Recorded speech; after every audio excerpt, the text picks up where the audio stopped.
네, 안녕하세요. 주터팬입니다. 8월 18일 목요일 평화로운 저녁 보내시길 바라고요. 오늘은 애플이 200달러를 향해서 가고 있는데 과연 도달할 수 있을지 분석을 해보고요. 만약에 주가 하락이 일어난다면 우리들이 어느 가격대에서 진입을 하면 좋을지 찾아보면서 결론과 요약을 드려보는 시간을 가져보겠습니다. 자, 여러분들도 아시는 것처럼 애플의 주가 지난 2개월 동안 정말 엄청난 모멘텀을 보여주었죠. 바닥에서 쌍바닥을 만든 다음에 완연한 V자 반등을 보여주었습니다. 올해 약세장에도 불구하고 6월달부터 해가지고요, 시가총액 기준으로 6월 저점 35% 급등하여 지금은 사상 최고치인 180달러 근처에 근접을 하고 있습니다. 투자자분들이 가장 궁금한 문제가 뭘까요? 이번에 애플의 랠리가 현 시장 상황에도 지속 가능한지 여부겠죠. 아이폰 제조사인 애플은 시가총액 2조 8천억 달러로 S&P 지수에 상당한 영향을 미치는 게 사실입니다.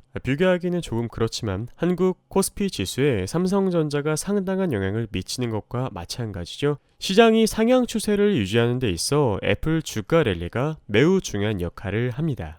단기적으로 애플의 상향 추세를 방해할 수 있는 리스크가 상당히 많습니다. 이 경제는 40년의 최고치인 물가 상승과 금리 인상으로 어려움을 겪고 있으며, 이러한 조합은 애플 제품과 서비스에 대한 수요에 타격을 입히는 요인이 되겠죠. 최근 분기 실적 발표에서 애플의 매출과 수익은 애널리스트들의 예상치를 소폭 상회했습니다. 아이폰의 매출은 특히 예상보다 좋았고요. 이 올해 초에 애플은 미리 경고했거든요. 공급망 문제로 중국 때문에 매출이 40억에서 80억 달러 정도 감소할 수 있다. 감안해 달라. 3분기 실적 좋지 않을 거다 라고 경고했습니다. 그러나 예상했던 타격은 상당히 적었고 애플 제품에 대한 수요는 여전히 견조하다는 기대가 높아졌습니다. 한편 애플의 공급업체들은 수요 둔화폭이 커지고 있다는 신호를 슬슬 보내기 시작했습니다.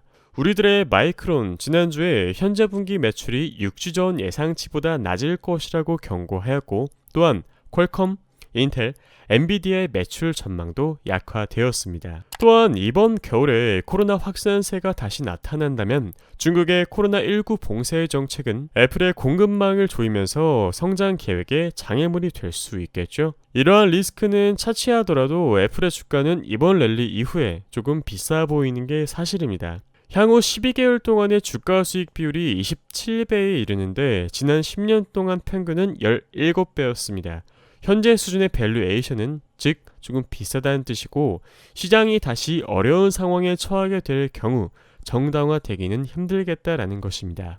이러한 악재의 가능성에 대비해서 PER, PSR, 이러한 잔존 가치 등을 기반으로 하는 여러 재무 모델에 따르면요, 인베스팅 프로에서 계산한 애플의 평균 공정 가치는 154달러로 현재 주가보다 11% 정도 낮습니다. 애플 주식은 다음번 하락할 때 장기 투자자분들이 포트폴리오에 추가할 만한 탄탄한 종목이라는 것은 아주 자명한 사실이죠. 최근 모건 스탠리는 클라이언트에게 보내는 투자 메모에서 애플 주식을 보유해야 하는 설득력 있는 시나리오를 제시했습니다. 애플 주가는 200달러를 곧 넘기고 시가총액은 3조 달러에 이를 것이라는 내용인데요. 모건 스탠리에 따르면 시장은 여전히 애플을 생애가치 기반 접근법으로 적용하는 하드웨어 기업으로 바라보고 있다. 생애가치 모델에서는 애플 사용자들이 애플 제품 또는 서비스에 하루 2달러를 지출할 것으로 가정하는데, 이미 미국 아이폰 사용자들은 이 수치를 달성했다는 것입니다. 이미 미국에서 달성했다라는 것은 다른 선진국에서도 달성할 확률이 높고, 이는 곧 애플의 매출과 영업이익 순이익에 직결되는 것이겠죠. 애플이 괜찮은 투자처가 될 수 있는 또 다른 강점은 장기적으로 안전자산으로서의 지위를 가지고 있고, 경기 침체 시기에도 대규모 현금을 주주들에게 환원할 수 있다는 것입니다. 애플은 2천억 달러 규모의 현금을 보유하고 있죠. 그래서 필요할 때 자사주 매입 규모를 늘릴 수 있는 장점도 있고, 이는 어려운 시기의 주가를 뒷받침할 강력한 근거가 될 것입니다. 지금 보고 계시는 차트는 애플의 일봉입니다. 차트상 물량 일부 정리를 고려해야 하는 이유 두 가지를 알려드릴게요. 일단 여기 보이시는 고점을 연결한 선이 바로 장기 하락 추선이고, 그리고 여기 보이시는 갭 있죠? 갭이 강력하게 발생하면서 하락이 이어졌습니다. 그렇다는 것은 이 갭의 의미, 하락의 시작을 알렸던 갭이라는 뜻인데요. 지금 주가는 V자 반등을 통해서 이 갭의 빈 공간을 정확히 채웠습니다. 그 가격이 175.06달러고 어저께 도달했었죠. 애플의 주가는 지금 174.5달러 수준입니다. 175달러를 돌파하지는 못했고 윗꼬리까지 달렸기 때문에 주의할 필요가 있고, RSI, 이 심리 지표상 과매수 구간에 진입을 하였죠. 2011년 12월 이후로 처음으로 진입한 과매수 구간입니다. 과매수 구간이라는 것은 즉 주가가 과열되었다는 뜻이죠. 조금 식혔다 갈 필요가 있기 때문에 우리들은 지지선을 분석해야 되고 그곳에서 분할 매수를 노려봐야겠습니다. 애플처럼 시가총액이 큰 기업의 경우 피보나치 되돌림 비율을 적용해 볼 수가 있겠는데요. 일단 첫 번째로 제가 보고 있는 자리는 0.382, 158달러 자리고 그 다음은 152달러, 그 다음은 147달러입니다. 순서대로 0.38, 0.5, 0.61%의 되돌림 비율 자리이고요. 피보나치가 아니라 그냥 지지와 저항으로 보시더라도 이곳 충분히 지지로 잡을 수 있는 첫 번째 포인트가 되고,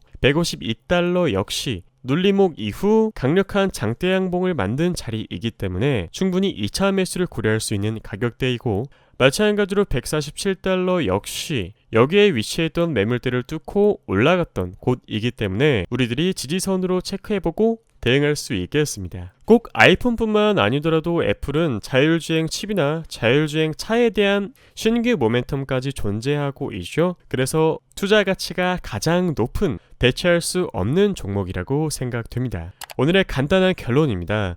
지난 2개월 동안 급등한 이후 애플 주식은 거시경제적 악재 그리고 수요 불확실성 속에서 비싸진 게 사실입니다. 그렇지만 애플은 경기 침체 시기에 대비해 빅캡 방어주를 보유하고자 하는 장기 투자분들에게는 여전히 좋은 투자처로 남아있습니다. 다음번 애플 주식 하락은 괜찮은 매수 기회가 될 것입니다. 지지선에서 분할 매수 1차 158, 2차 152, 3차 147달러를 기억하시면 좋을 것 같습니다. 오늘 여러분들에게 알려드렸던 애플 자료 공부 도움이 되셨다면 구독, 좋아요, 알람 설정 부탁드릴게요. 감사합니다.